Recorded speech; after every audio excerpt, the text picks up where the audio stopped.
ಆತ್ಮ ನಮಸ್ತೆ. ಇದು ತುಂಬ ಇಂಪಾರ್ಟೆಂಟ್, ಬಟ್ ನಾವು ಈ ಕೆಲಸ ಮಾಡಲ್ಲ. ಏನು ಗೊತ್ತಾ? ನಮ್ಮನ್ನು ನಾವೇ ಚೆಕ್ ಮಾಡಿಕೊಳ್ಳೋದು. ನಮ್ಮ ಅಭಿವೃದ್ಧಿಗೆ ನಾವು ರೆಡಿ ಆಗೋಣವಾ? ಹೌದು, ಮೂಟೆ ಹೊತ್ತು ತುಂಬ ದೂರ ನಡೆಯೋದು ಕಷ್ಟ. ಓಲ್ಡ್ ಬ್ಯಾಗೇಜಸ್ನ ಕೆಳಗಿಳಿಸಲು ಈ ವಿಡಿಯೋ ನೋಡಿ. ಯಾರನ್ನು ದ್ವೇಷಿಸಿಲ್ವಾ? ಯಾರ ಬಗ್ಗೆಯೂ ಅಸಮಾಧಾನ ಅಥವಾ ಅಸೂಯೆ ಇಲ್ವಾ? ಕಾರಣವೇ ಇಲ್ಲದೆ ಭಯ ಆಗುತ್ತಾ? ಲೋನ್ಲಿನೆಸ್ ಮತ್ತು ನನ್ನನ್ನು ಯಾರು ಪ್ರೀತಿಸಲ್ಲ ಎಂಬ ಭಾವನೆ ಇದೆಯಾ?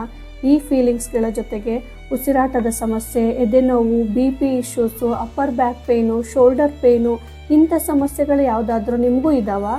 ಇದೆಲ್ಲವೂ ಅನಾಹತ ಚಕ್ರದ ಬ್ಲಾಕೇಜ್ ಇಂದ ಆಗುವಂಥ ಸಮಸ್ಯೆಗಳು. ಜೀವದ ಆಧಾರವೇ ಆರ್ಟ್ ಅಲ್ವಾ? ಅದೇ ಬ್ಲಾಕ್ ಆದರೆ ಜೀವನವೇ ನಿಂತ ಹಾಗೆ ಅಲ್ವಾ? ಸೊ ಈ ಆರ್ಟ್ ಚಕ್ರದ ಆಕ್ಟಿವೇಟ್ಗೆ ಏನು ಮಾಡಬೇಕು ಅಂದರೆ, ಎಲ್ಲ ಸಮಸ್ಯೆಗಳಿಗೆ ಯೋಗದಲ್ಲಿದೆ ಪರಿಹಾರ. Yoga poses like camel pose, bhujangasana, ardha matsyendrasana, Nataraja pose, Dhanurasana, ಹೀಗೆ ಯೋಗಾಭ್ಯಾಸವನ್ನು ಪ್ರತಿನಿತ್ಯ ಮಾಡಬೇಕು. ಆರ್ಟ್ಫುಲ್ನೆಸ್ ಮೆಡಿಟೇಷನ್ ಮಾಡಬೇಕು.